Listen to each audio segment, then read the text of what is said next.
Hello, everyone, and welcome to the first ever episode of Spooky Highway Option. Ooh, because it's Halloween week. I'm one of your ghosts, Connor J. Burke. Oh, by the way, it's the cinema podcast where we answer the one question that applies to every film. Is it better or worse than Vin Diesel's 2005 seminal masterpiece, The Pacifier? Ooh, spooky pacifier. I'm one of your ghosts, Connor J. Burke, and my favorite Halloween costume was when I was Eagles head coach Andy Reid when I was 11 years old. Right. You had a great mustache the entire time. Right. I had a piece of paper that I colored orange. Oh, wow. Nice. Yeah, because he wasn't gray then. Yeah, that's right. That was a while ago. I'm your other ghost, Luke. My favorite past Halloween costume is popcorn. Upcoming, sexy Doc Brown. And I'm your guest. Kendell Sweeney-Thomas. And last year I was Father Time for Halloween. I was starting a whole theme of doing every holiday in order, and I got as far as one. So, I mean, you can still dress up. You can still do it, but just the fact that there's no parties is a little none of the sad. fun. just walking around as Cupid in my house. Yeah, that's kind of. That's kind of not what people should do, really. Get that knock at the door and be like, "Oh, hey, let me change real quick. Hold on." Yeah. Hey, man, I just got this diaper, but happy Halloween, right? yeah, it's for Halloween. It's for Halloween, I swear. Give a candy in a diaper, just really go with it. Yeah, no, absolutely. It would be full on. So thank you for coming on, Kendall. And in case all of you couldn't tell by that opening, which probably honestly couldn't tell, the movie that we're watching this week, given to us by Bryce, our guest last week, is the 1998 direct-to-video film Casper Meets Wendy. This wasn't a TV movie? It was direct-to-video, and then they showed it on TV a bunch. Oh, okay. So, same difference. That's what I was thinking the whole time, is that it looked very... This looked like an episode of Sweet Life of Zack and Cody. It definitely... Wow. I think the Wikipedia said it cost $6 million. CGI, all CGI. Yeah, just 100,000% CGI, which was amazing, by the way, especially for a straight-to-video. Just amazing. It was definitely very interesting to look at. Do either of you have a history with this movie? Any memories of it? Nada. I watched a lot of the first movie. I loved Casper. I watched a lot on the theatrical one, like the Christina Ricci one. Yeah, that one. Yeah, absolutely. That's actually a pretty killer movie. But fun. So I thought this was like a sequel of that. So, lo and behold, there is a weird connection, but we'll get to that when it comes up. Aside from the character of Casper, but I remember seeing this. I forget if I said it on the last episode or not. I remember seeing this in a Dairy Queen a lot. I don't know why, but it was playing in my local Dairy Queen. They play movies at Dairy Queen? The one that I did, it had the ball pit, and then it had a tiny CRT TV, and they would just Dairy Queen with a ball pit? They had ball pits? That's what I was going to say. Yeah. Yeah, no, our Dairy Queen had a ball pit. It was a small ball pit, and Damn. There were paintings of Dennis the Menace everywhere. This isn't common for Dairy Queens? No, man. The only Dairy Queen I had around was small ones. In the same way you see a Kentucky Fried Taco Hut, it's like a Dairy Queen in a mall somewhere. Yeah, no, this was its own building. It still stands. I just think they got rid of the ball pit and tiny CRT. So kids can't, have a blizzard and watch Road to El Dorado or Shark Boy and Lava Girl anymore. Casper Meets Wendy. Or Casper Meets Wendy, exactly. So you were like frequently at Yeah, the right. Dairy Queen, like long enough to see whole movies in the ball pit. No, not whole movies. We would just, be waiting for a blizzard, and I would just turn and be like, oh, what's this movie? And then it would just stick. It's still memorable. Anyway, instead of this becoming a Dairy Queen discussion, do we want to go over the film itself? Let's do it. So many notes. This is a Saban movie, the Power Rangers guy. Yeah. And That intro got me. Brought me right back. I was like, oh, I saw this all the time. The What? Happy Children. That I had never seen the Happy Children before. Oh, really? That was wacky. They're pretty silly looking children. The Too happy. spinning thing. Yeah. Yeah. Yeah, the last time I remember seeing it was when past and future guest Chris Benicki and I watched Richie Rich's Christmas Wish last year as a palate cleanser after Star Wars. Did he cleanse the Felt palate? very, yeah. It did. It truly did. We get our opening credits that look like an ugly Windows XP screensaver. There's 3 full minutes, at least. Maybe Yeah. 4. yeah, Just took forever. incredibly long, but there's a very interesting name in it besides, actress Shelley Duvall, who's sort of well Mikey. known. Are we talking about Mikey? I'm talking about animation producer Kent Butterworth. He's married to the syrup lady. She got him that gig. She got him that gig. She hooked him I up. did laugh at Butterworth as a name. Yeah, for sure. She did, yeah. He used his connections. I saw another name.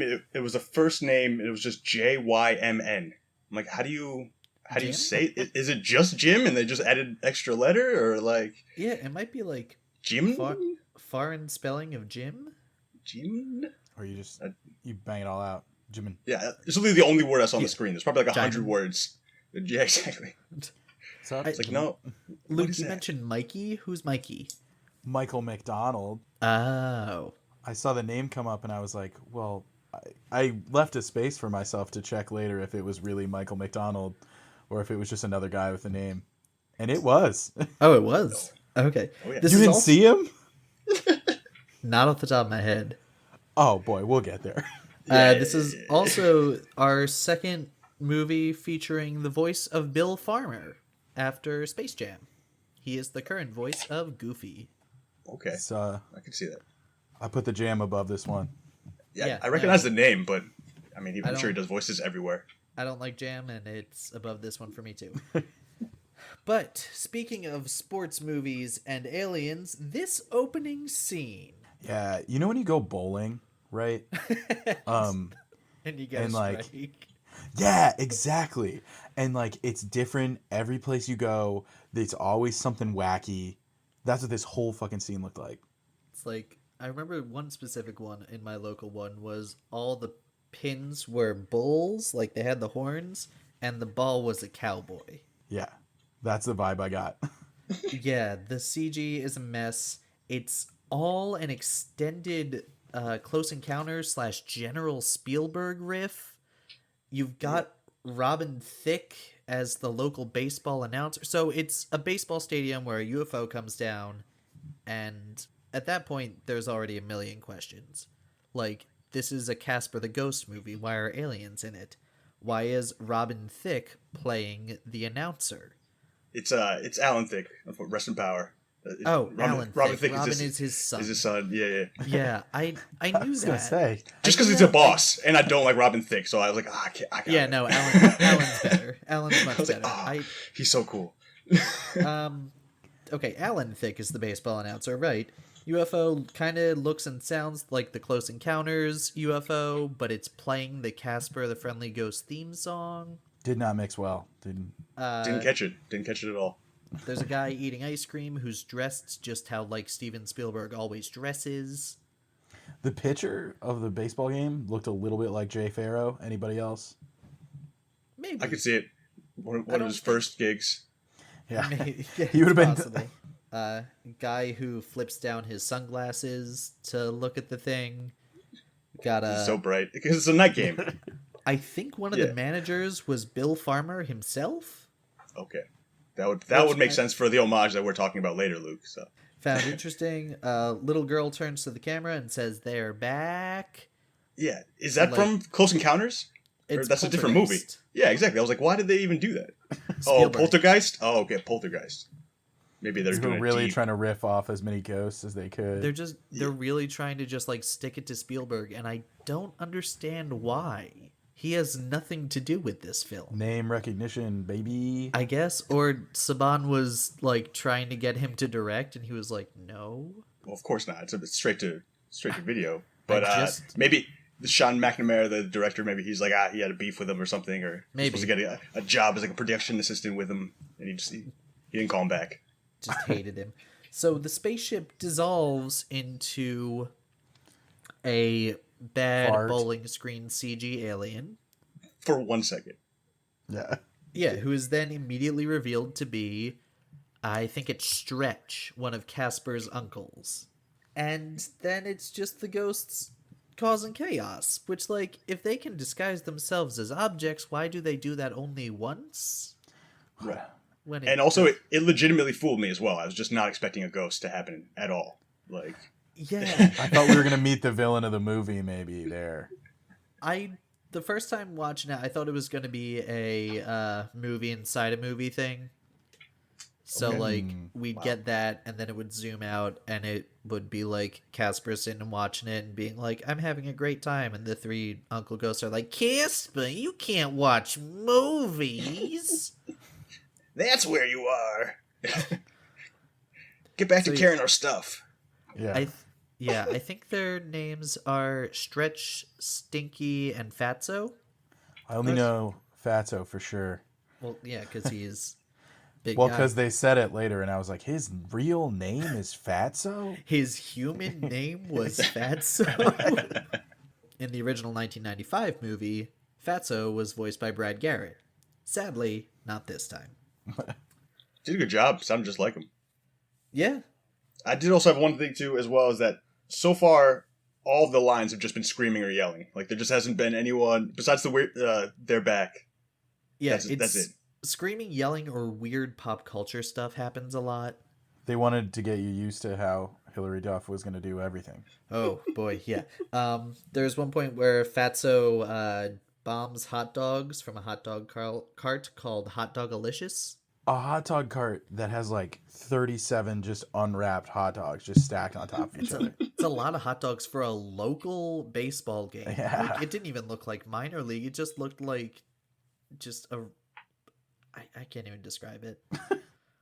And they don't get into it either. Like, they're just like, these are baseball teams, and there are some fans here. Yeah.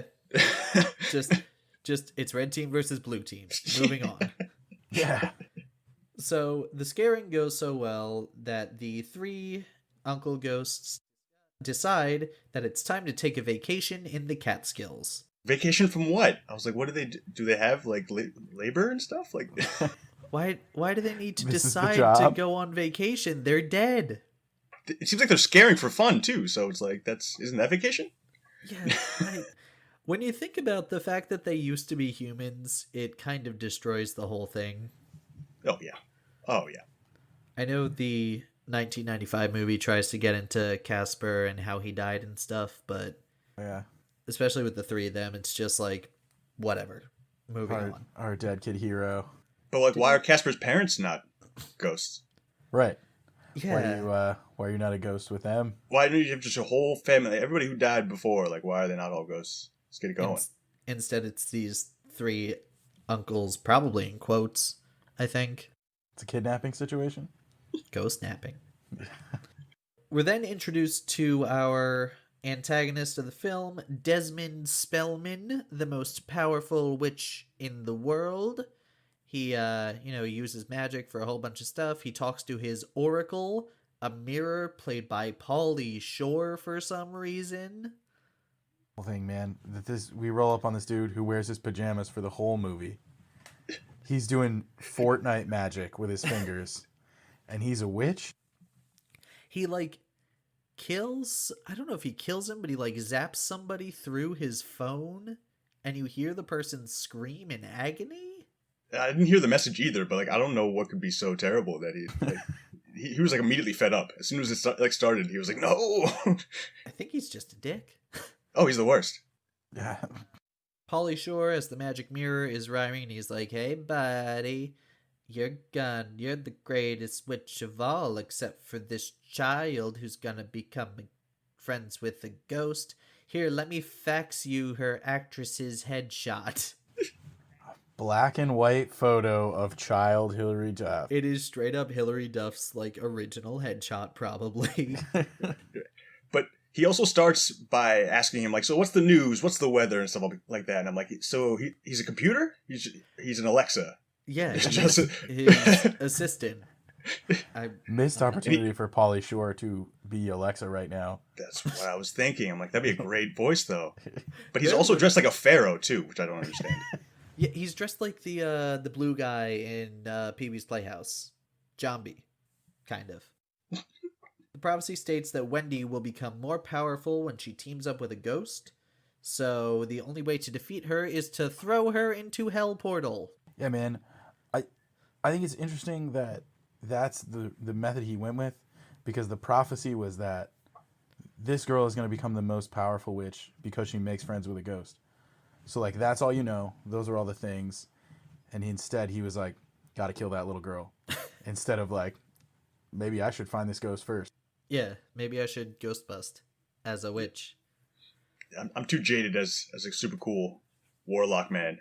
Yeah, so once he finds out about the portal to hell, he creates 2 goons out of goo. And, you know what their names are? No. It's Jules and Vincent, and they wear black suits. You know what other movie has black suit wearing Jules and Vincent who talk about nonsense? Oh, Pulp Fiction, because they do that later in the movie. Yeah. Yeah. These 2 guys are a weird riff on Pulp Fiction for no reason. In a child's movie. Yep. And they got big weird CGI guns to Massive. shoot Wendy, I guess, before throwing her into hell. I do like that he doesn't give them any kind of location to find Wendy. He just gives them that black and white photo. Yeah. And then I also, like, are they magic guns? I didn't know what the power of the guns was and why they were so complex. I was like, Yeah. Are they space guns? Also, are these guys magic, or are they like, what's their deal? They came out of the sky. I want to watch the Jules and Vincent movie. And every time I say Jules and Ver, I'm like, Jules and Vern, you know, Doc Brown's kids, but it's not them. You also catch that Witchman has just a huge photo of Chairman Mao on his wall? What? Just chilling. I did not see that. Is he in China? They don't really say where he is. I was going to say, was that 1998 going like, see, he's a bad man? I guess. It was like a really weird... That's super weird. Again, it's a kid's movie. Got to throw him in there for him. Yeah. So then we meet Wendy with her first line of, "Mornings would be better if they happened in the afternoon." This is young Hillary Duff in her first movie ever. Yeah, and she's doing her best Olsen Twins impression. Yeah, she's definitely being Hillary Duff. Rushing through lines and really, really loud, just shouting them all. And we meet Sabrina's 3 aunts.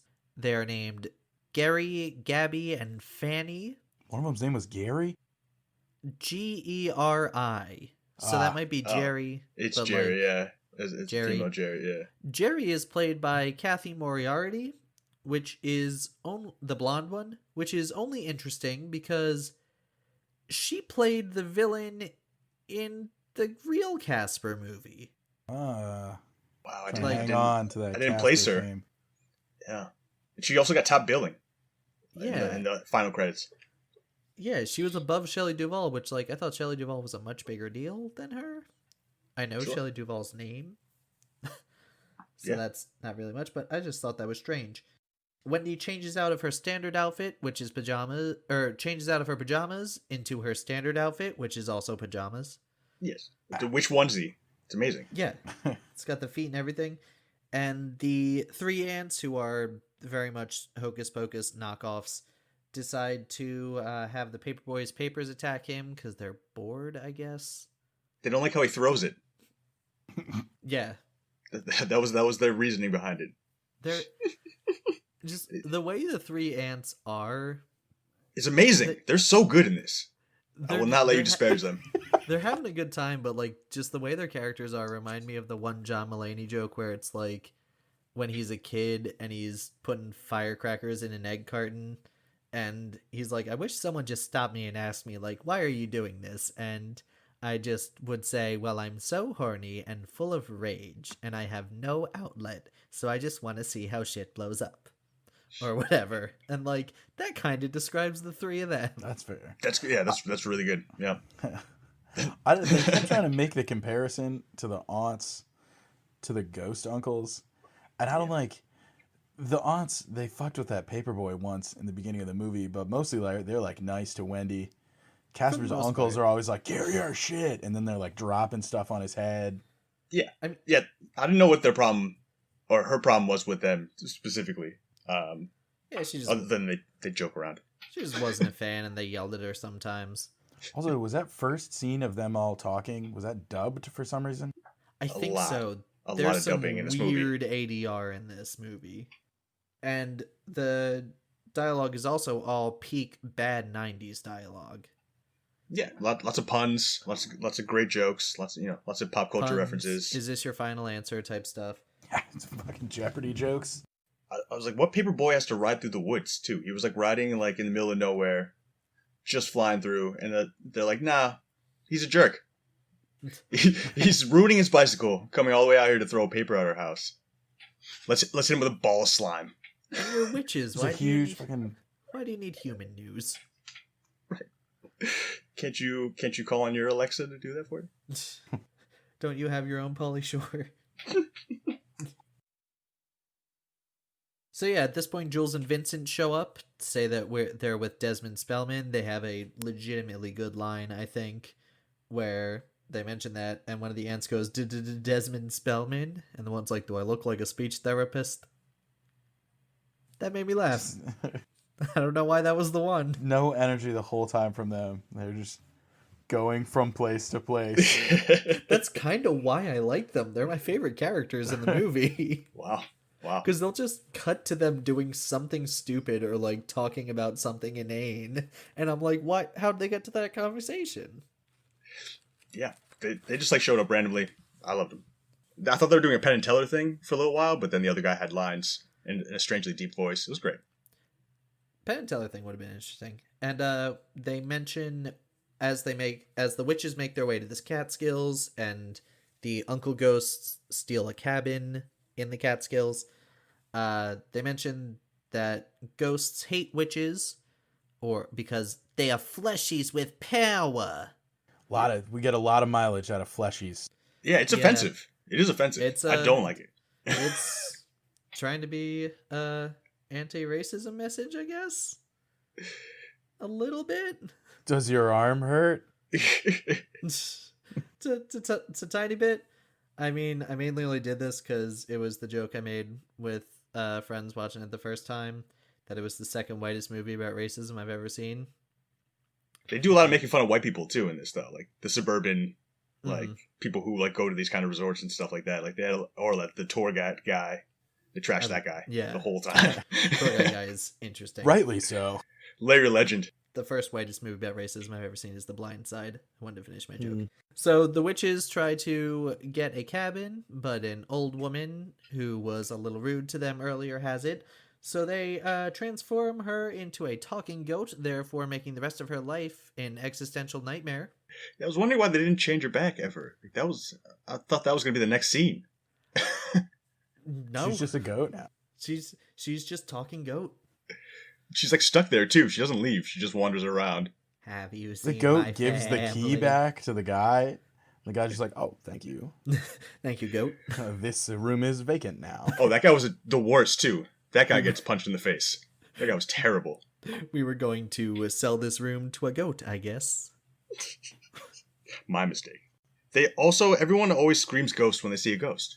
Yeah. I don't know if that'd be my reaction. I just really... Even like Scooby-Doo? I don't know if I'd say anything. It's cause they fleshies, and fleshies are just scared of ghosts. Casper. And then the ghosts also have teeth, and I wasn't really sure why they... The ghosts have teeth. Could have gone without it. They need to eat. At one point, Fatso gets a sunburn. Yeah.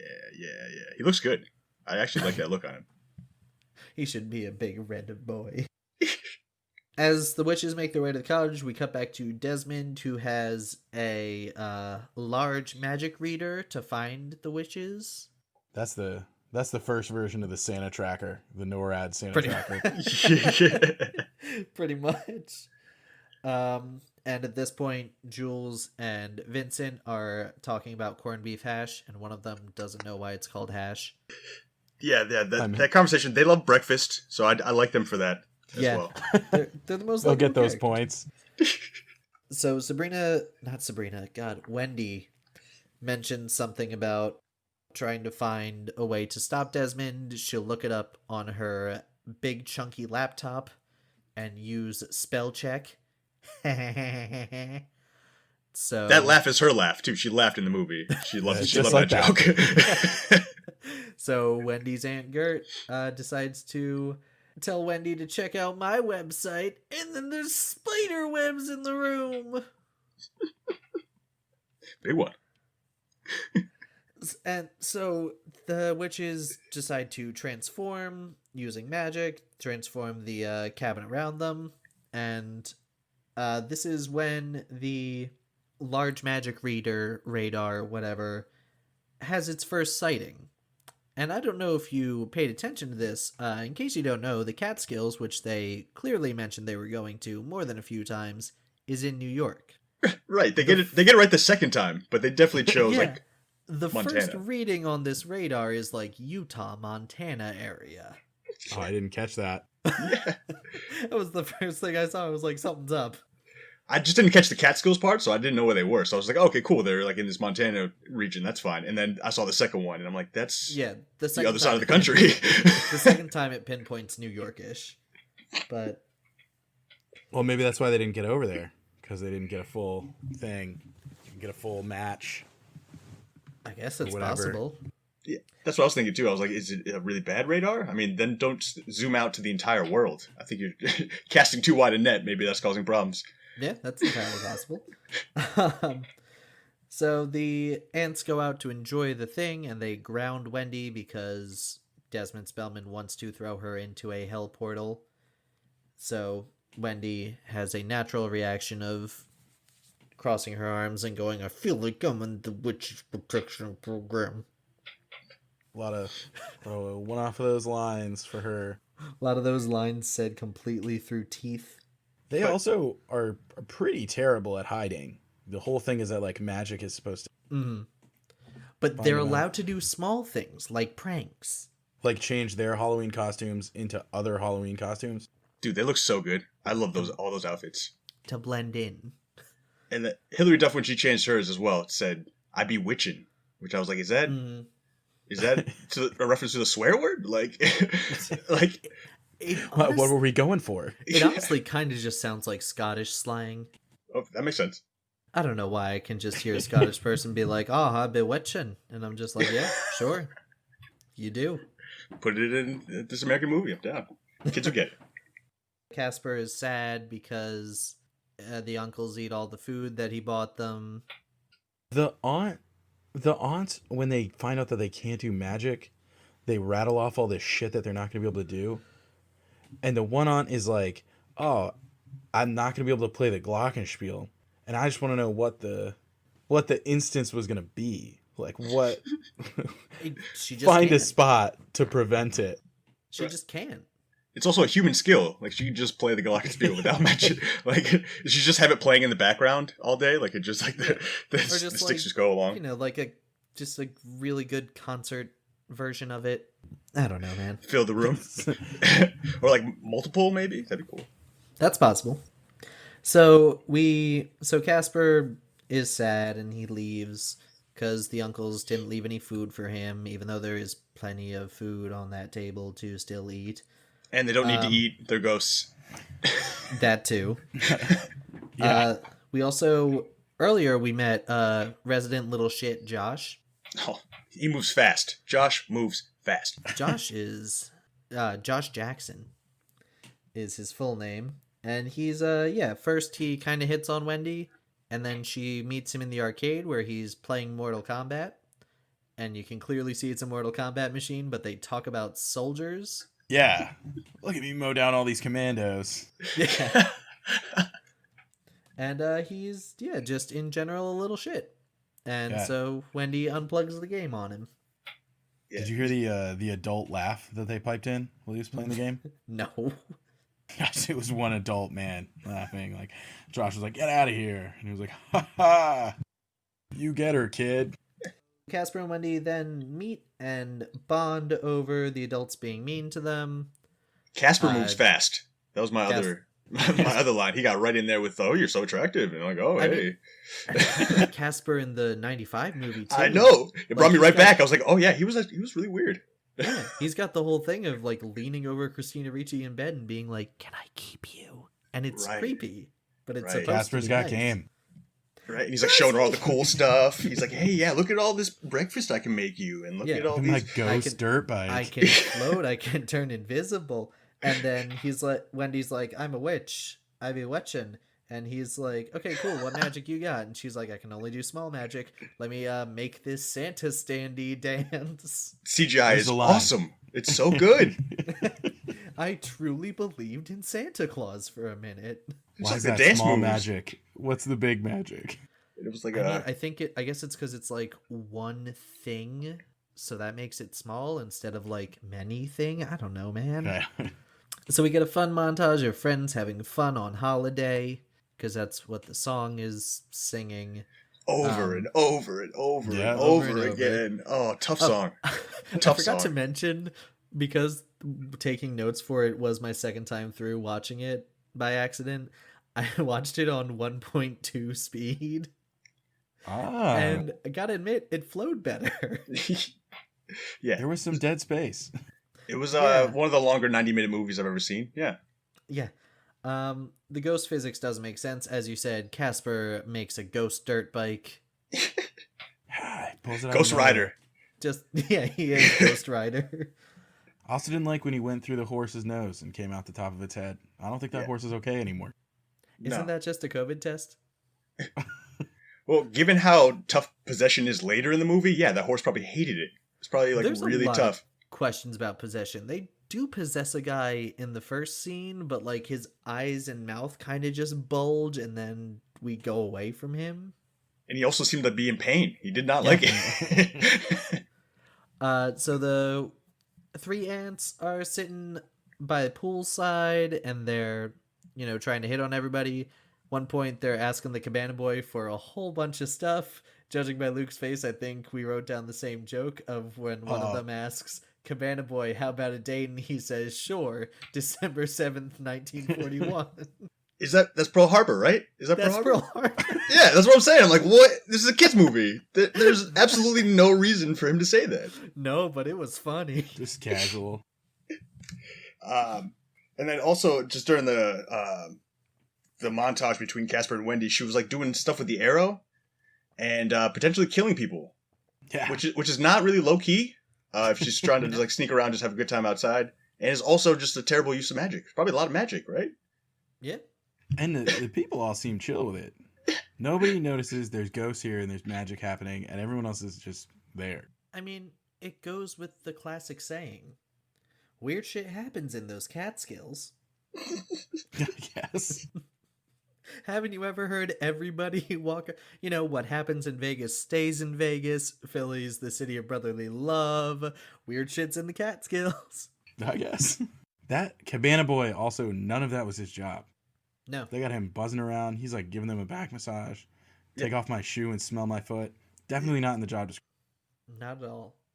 This movie also loves green stink cloud effect. Yeah. Yeah. Somebody really really pushed for that. They're like, no, we can use that one here too. We could definitely go that. But the camera Same work one. Hit it again. during that whole Cabana Boy scene, because they're meant to see, like, make it seem like he's disorganized, and like they're asking him a lot of things, and like they're just like going side to side, and like the only time the camera moved in like the entire movie. A lot of Dutch angles. Yeah. It's He's just, like, whoa, at one point, they also talk to a man and say something to him, and he mentions that he has to go kill some bugs.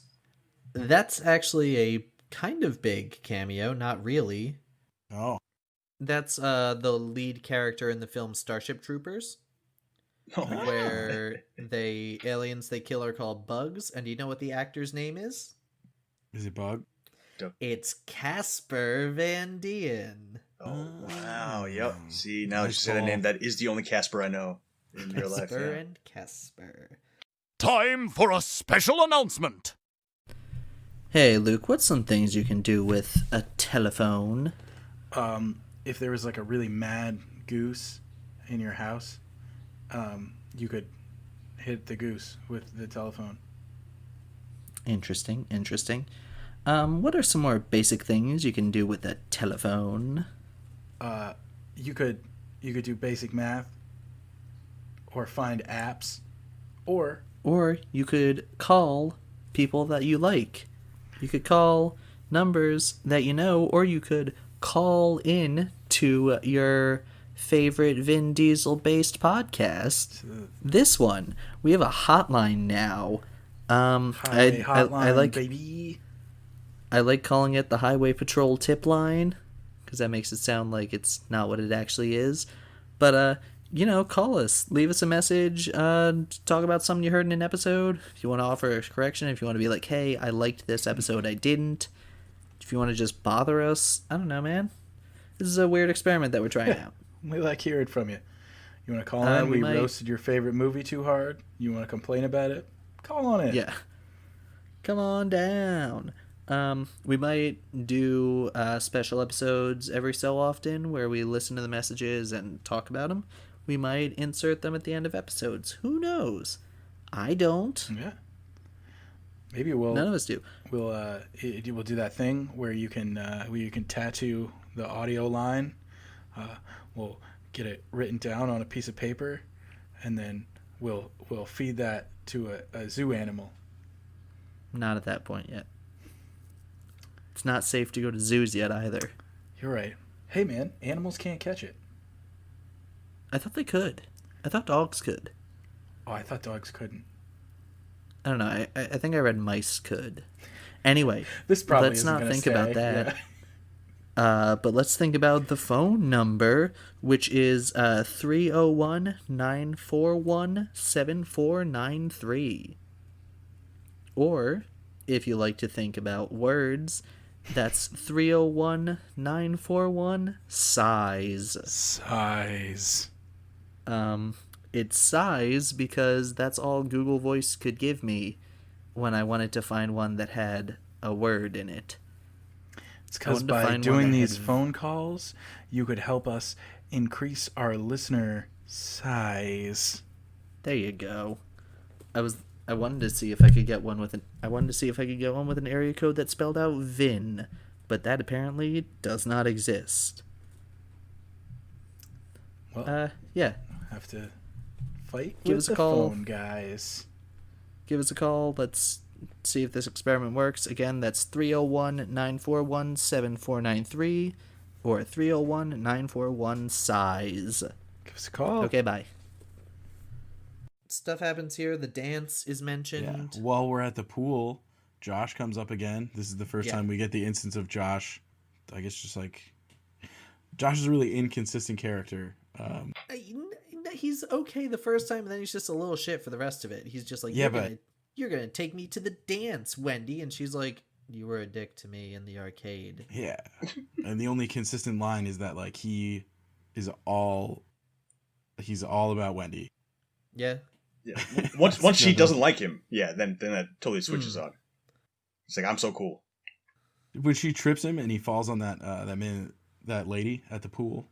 Well, I thought it was really interesting that adult man came over It just and was tossed her right in the convinced. pool. Yeah. She's like, this small boy is trying to have sex with my wife, and I need to deal with it. It's like, you're not allowed to do that. to people.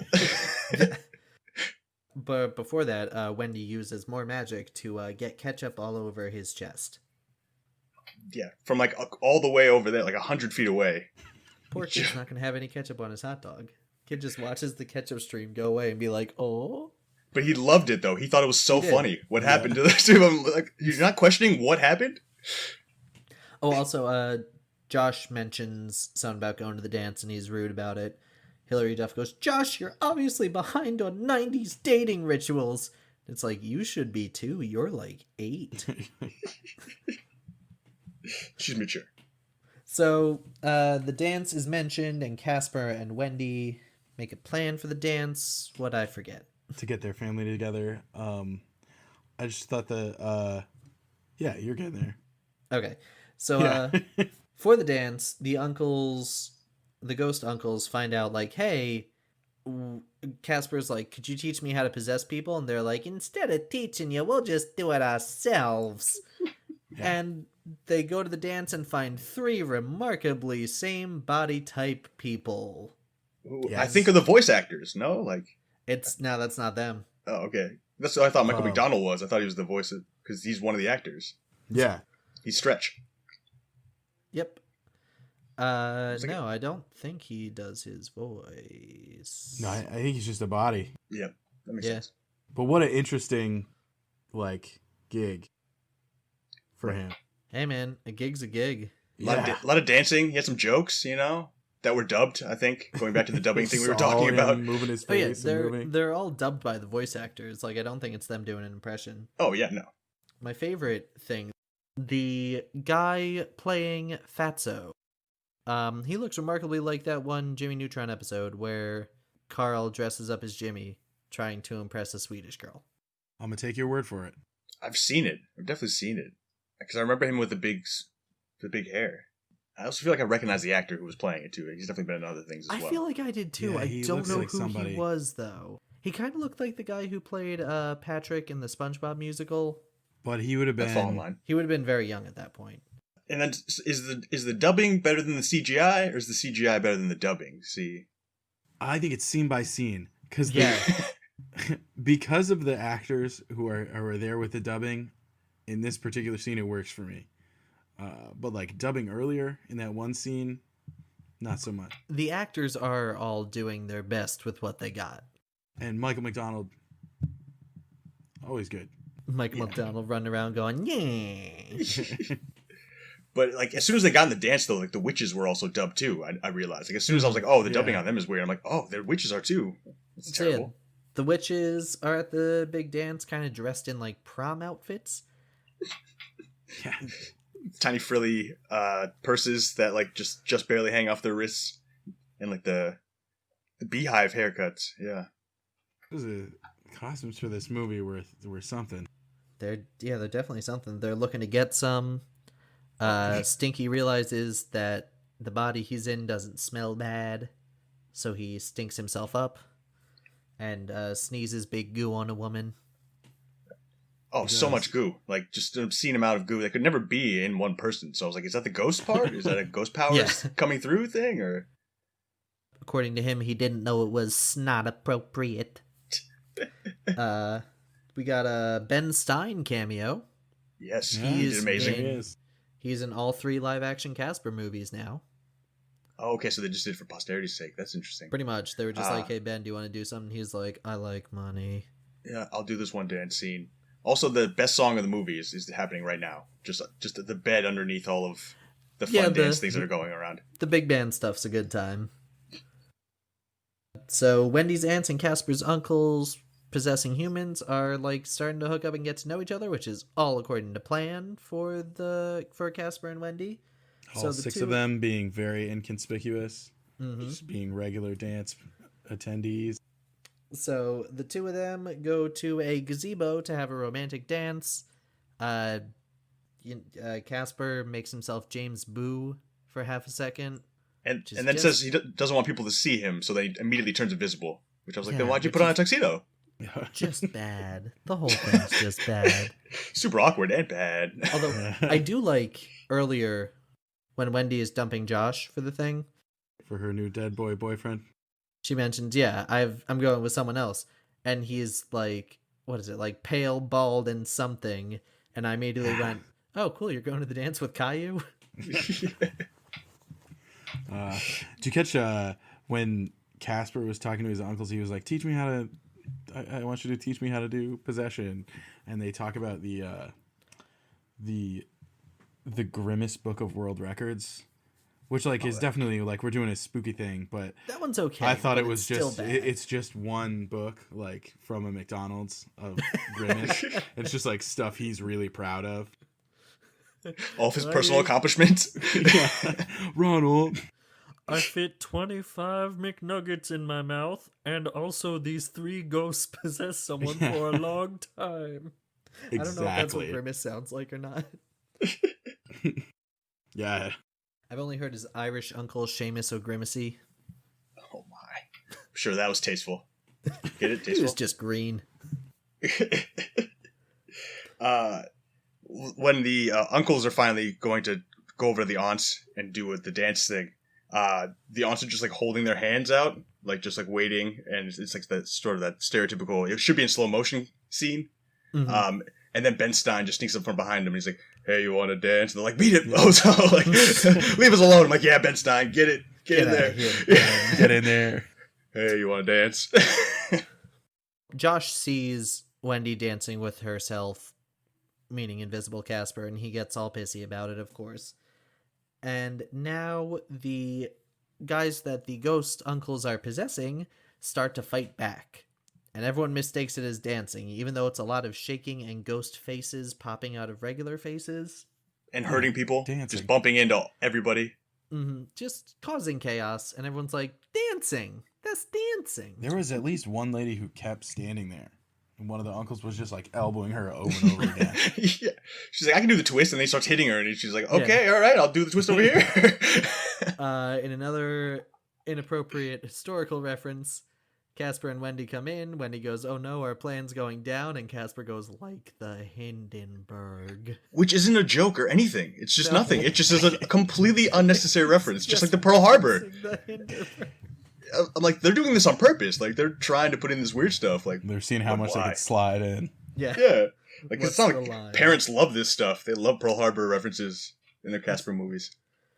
So it's revealed that the witches were with the ghosts and that the witches are witches, and they freak out, and the witches threaten to turn the 3 ghosts in beanbags, but they can't use their big magic. Yeah. But they still bluff.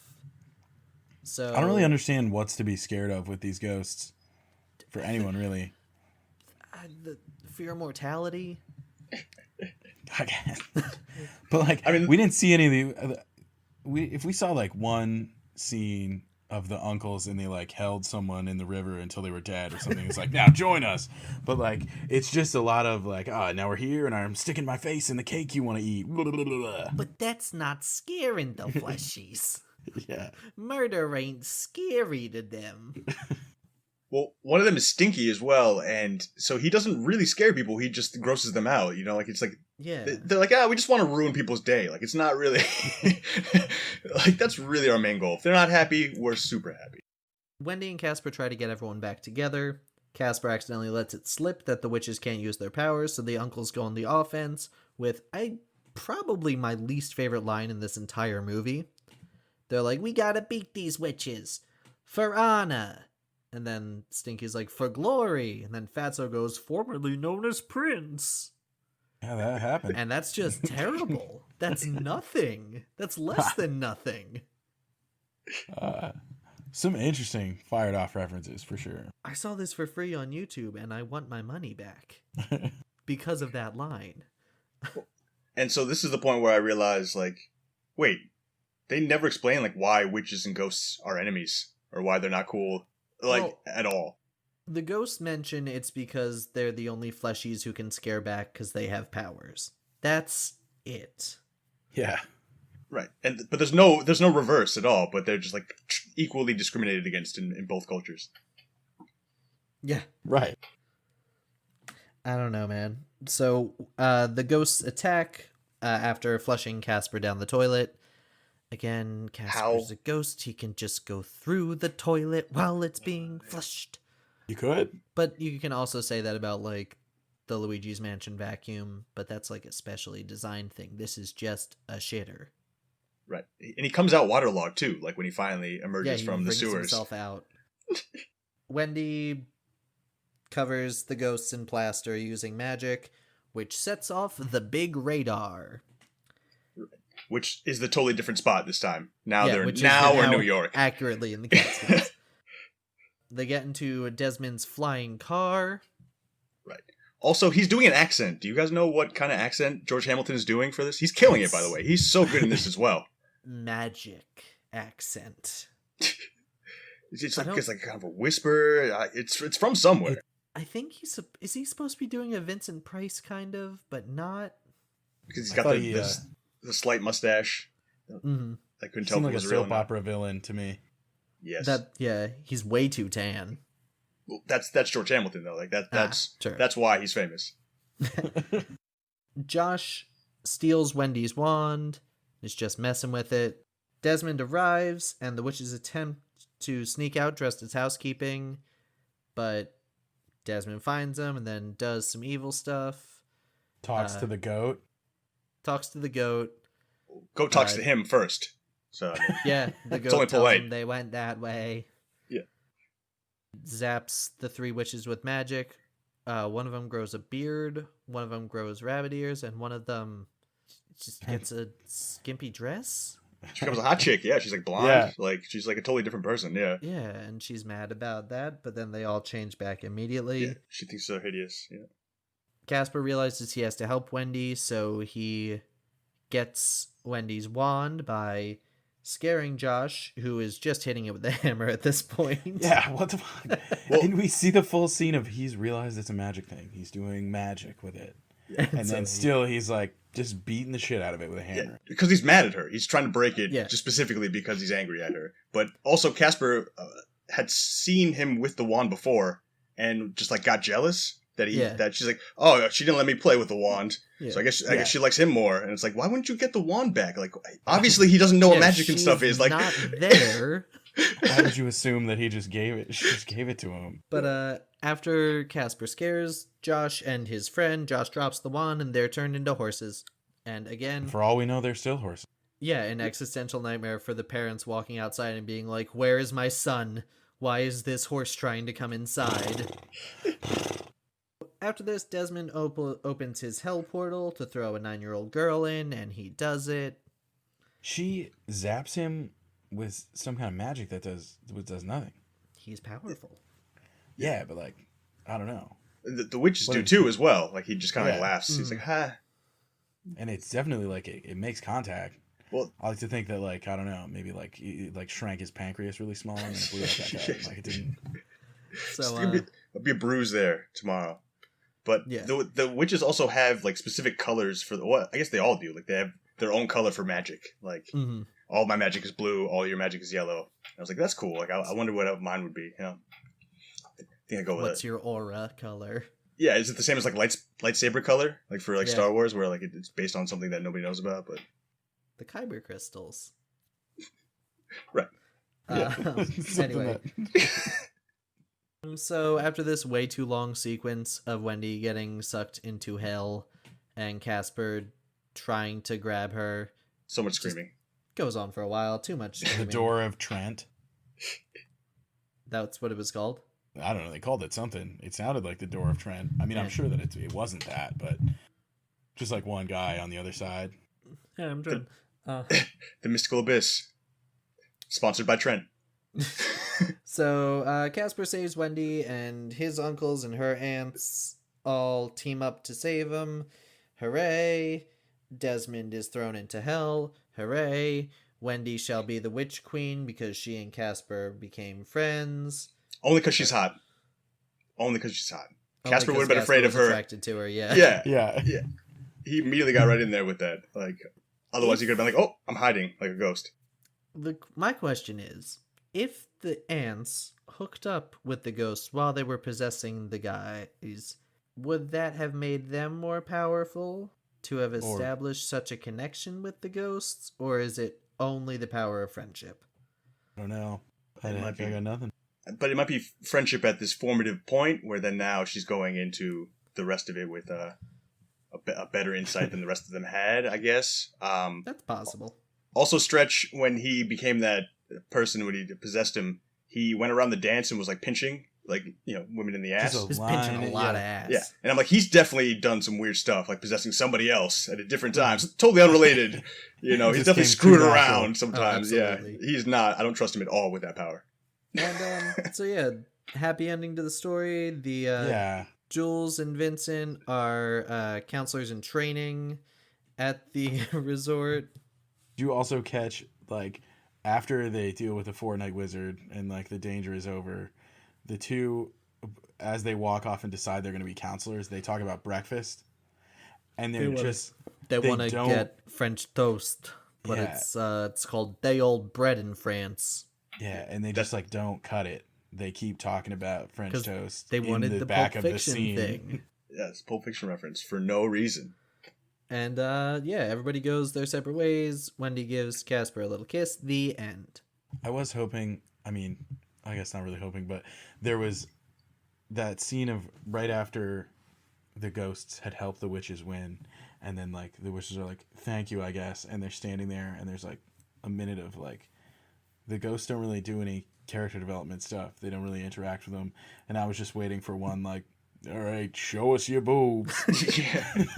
Can we bang or what? I guess I love you or something.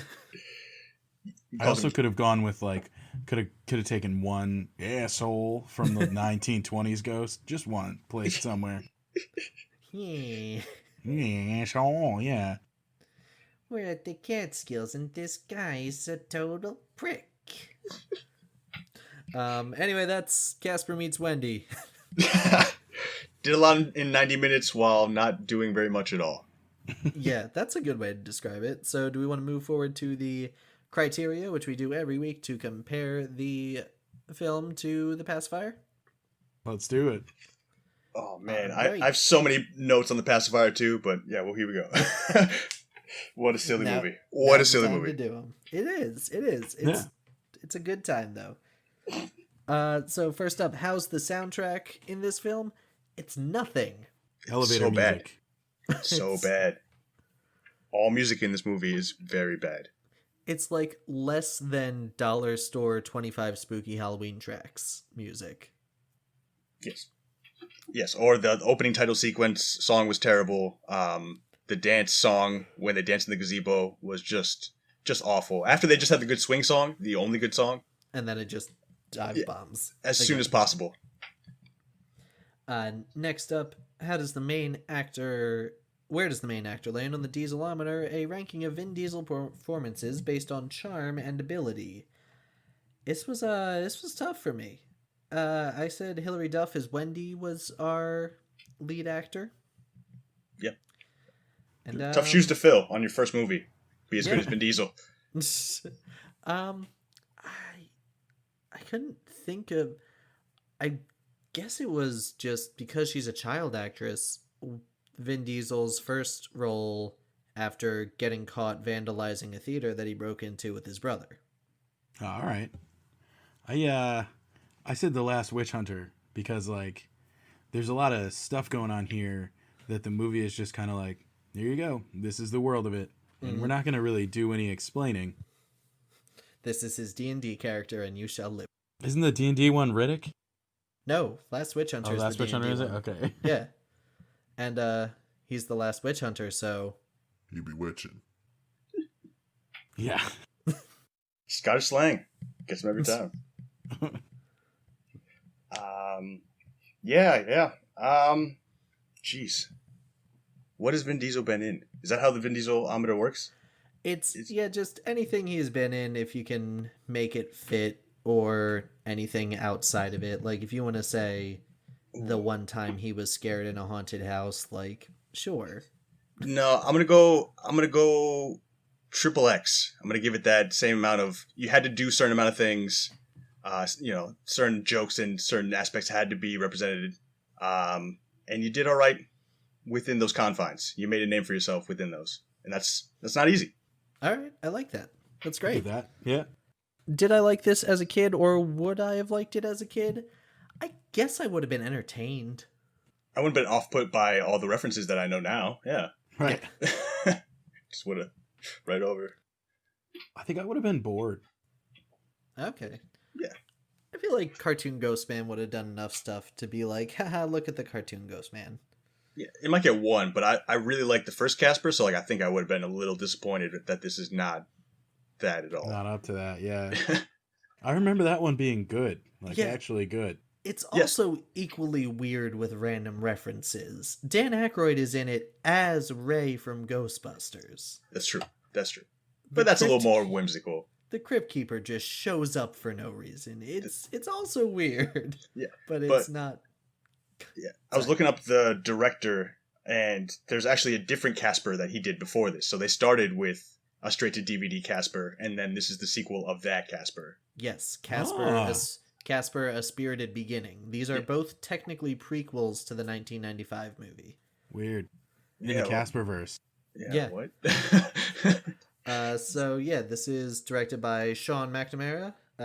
After this, he did the Even Stevens movie, Bratz, Soul Surfer. That's the one-armed surfer girl thing that people apparently like, I think. Yeah, I heard that was inspirational. Yeah. Movie that just came out last month, I believe. Cats and Dogs 3, Paws Unite. There was another one.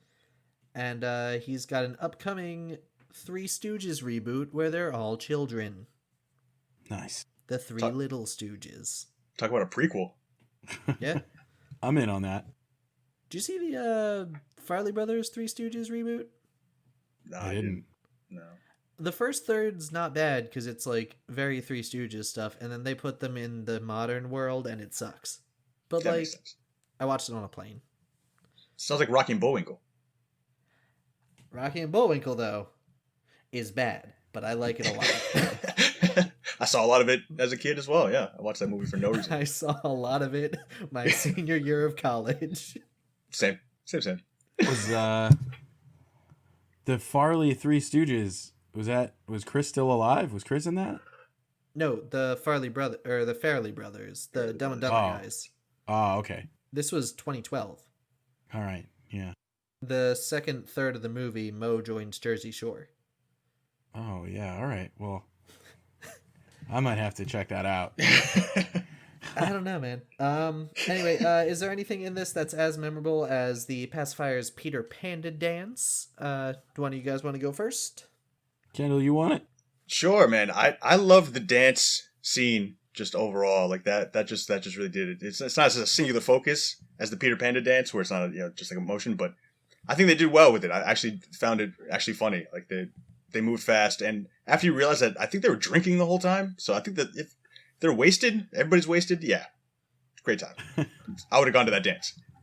They do pull a splash water on your own face. Drinks are on me. 2 shot glasses right to the face. Yeah. I agreed. I said the possession sequence. Yeah, I said Wendy's line delivery. Oh, well, yep. It was all over the place. Yeah. But certainly something I will not forget. She rehearsed. We know that. Yeah. Yep. She knew her lines. I don't know that she got any guidance aside from learn it. It's no time. Next up, who is the Brad Garrett, Carol Kane, insane, memorable side character in the film? I said either Jules and Vincent or the Pauly Shoricle. I'm going to give it to Josh. Beating that magic wand with a hammer, man. Yeah, he was awful. He was just, they did a really good job of just encapsulating awful. Just how shitty kids can be. Yeah. And even before they get the wand, it's like him and that kid playing outside, and I think they were just hitting sticks against the ground. I think they were just like breaking stuff like then too, and they're like, "All right, cool. What else can we break?" Like, See, I'm so full of rage. Yeah. Yeah. So I'm gonna go. I really enjoyed the witches. I think all 3 of them played their roles great. And then I also liked George Hamilton. I thought he killed it with whatever accent he was doing, and he was just menacing enough, but also like just enough to skew away from the fact that it's about killing a kid. Um, Oh no, he is throwing That's her what we're into after. hell. yeah, she's gone forever when he does this. And then of course, yeah, Pauly Shore. I mean, he was just that little extra because Brad Garrett had a decent role. Pauly Shore like really faded away after he first showed up. Yeah, So it was. like, I don't know if he did enough. It was just very distracting to be like, "That's Pauly Shore." He's like rhyming for some reason. He certainly was. And last but certainly not least on our criteria, is there anything in this film that is as batshit insane as the Sound of Music subplot from The Pacifier, which, in case you don't remember, is a subplot that is 2 scenes long, introduced with about 20 minutes left in the film, and in it, Seth, one of the boys Vin Diesel is watching, is discovered to have bleached his hair and has a Nazi armband in his locker, so naturally everyone assumes he is a Nazi. So Vin Diesel gets on a little girl's bike and follows him, thinking he's going to some type of Nazi meeting, but it turns out he's just going to a community theater production of The Sound of Music where he's playing Rolf. Yeah, he is. It was all of that was so ridiculous, man. Sound of Music was in that way too much. It's so quick, it's perfect. I love it. And they don't need to show like the Nazi armband as much as they did either. Like they really got all their use of those. And It's one of those things that every time I bring up The Pacifier to someone and they're like, I think I remember that. Yeah, I'm like, do you remember the Nazi stuff? And they're like, oh my god. Yeah, no, there was Nazi stuff in that movie. Yep. Just out of nowhere. My other really ridiculous thing from that movie is that Mr. Chun, the next door neighbor who turns out to be a North Korean spy, I think is what they allude to. He gets rocked in the face with a fire extinguisher. Just absolutely full swing, full on, like vertical, hits him directly in the face. Like you're done. You're done for your whole day. Yeah, his face should be bashed inward. Your whole that maybe kill you. Kill a lesser man. He just gets up and he gets in the car. He's like, all right, let's go. Let's chase some kids down.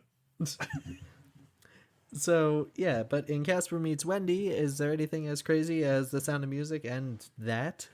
I'm gonna give this one to the world again. I feel like I do that a fair amount, but like, That's a understandable. lot of shit going on here with the magic, but we can't use the magic, and the ghosts and the witches fighting, and the fact that they're in this resort and nobody's noticing. It's just part of it. A resort's a weird setting for this. Yeah, absolutely. I said the amount of lives they completely ruin by turning people into animals. That's I'll solid. give it to you. Yeah, and like they're not bad people for doing that either. Like we Yeah. we think it's funny. We're supposed to be like, haha, that boy shall never grow up, never have a family, he is a horse. Yeah, hope he doesn't hurt his ankle. I did feel bad for that woman losing her room, but now that she's a goat, I don't care at all. She deserves it. A still talking goat. Yeah, that's a tough one, and like nobody's caring for it either. So like, there's just stray horses. Nobody wants that. It's a public health crisis. Well, Yeah. My what would probably be, I mean, just all the adult references for no reason. I think they really just went as hard as they could, and then even with the Hindenburg one where he says it sad. I just think that's just completely unnecessary. They could have just moved on. I don't even know what it was. I don't remember what it was. Could have not been referencing. that. Yeah. Or it's the entire plot being about killing a child. Yeah, that is also That's it. a little extra. Fair. All right, and last but not least, do you have a ranking and rating for this film? I would also like to say that he's killing this child for vanity. He just wants to be the best wizard. Mhm. That's it. Like, it's not like she's coming forward, like his actual stuff. She's going to take his house. He's just gonna be number one again. Is there any specific rating on like a... Just whatever you want. Whatever you're feeling. Oof. Nice. Like, for example, I gave it 2 bad pop culture references out of 6, and it is not even close to as good as The Pacifier to me. I give it 14 weirdos in felt suits doing Fortnite magic. Not better. I will give it 8 ghost screams out of 14. I enjoyed it more than I thought I would. Mostly just because the plot is terrible, but the acting I thought was great. I think they did a lot of hilarious things. as their ridiculous characters in a Yeah. ridiculous plot in a straight-to-video movie. That's completely understandable. All right, and that is our discussion on Casper Meets Wendy. And now Kendall has the movie we're going to watch next week and what we're going to talk about. So he's going to give us some hints, and we're going to try and figure it out. It's time for the Coming Attractions game. Oh, sweet. All right. So we're sticking with the baseball theme of this movie. It's another red-capped team. Let's see. Are they ladies? They are not ladies. Is it a 90s movie? I believe so. Yes, that's what I would. I have not seen it in a long time. So it is of your childhood. Yes. Okay. Is a baseball field part in the title? There is. Okay, yeah. It's got a young Joseph Gordon-Levitt, right? Oh yeah, it certainly does. This is what I'm thinking of. JGL was the kid. Yeah. That's I right. did not know that. Before Yeah, 30 he Rock didn't- too. Yeah. He didn't. Or Third Rock from the Sun. Yeah. There you go. Yeah, he didn't just come out an adult and be like, time to go star in Premium Rush. He was a child. Yeah, I just didn't know that he was the child in that movie. Do you know what movie it is too? Well, baseball movie, field in the title, right? Yeah. Christopher Lloyd. Yeah. So Oh wait, it's the other one. Okay, then yeah, now I know. yeah, is it Then Angels yes, in I the did know Outfield? that one was Joseph Gordon-Levitt.